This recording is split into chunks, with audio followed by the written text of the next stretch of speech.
अकल की पहली बुनियादी सिफत क्यूरियोसिटी है, तजस्सुस है। अकल कई भी चीज़ को एक्सप्लोर करना चाहती है, फलोरण चाहती है, देखना चाहती है विच क्या है।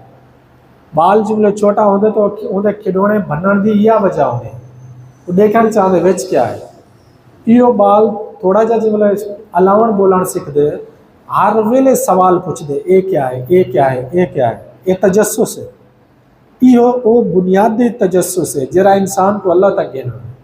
और मसला क्या थे, आप हूँ बाल दे ही तजस्सुस नाल इतना भयानक जो है ना उनका रिस्पॉन्स दे दूँ, इतना जवाब दे दूँ जो ही तजस्सुस को 10-12 साल की उम्र तक खत्म कर दूँ। आप हर उनके सवाल ते अदू चुप कर, बेवकूफ़ाना सवाल है, चुप कर क्या सिर का गई, चुप कर। वो बाल समझ में दे जो शायद मैं कोई गलत काम करना।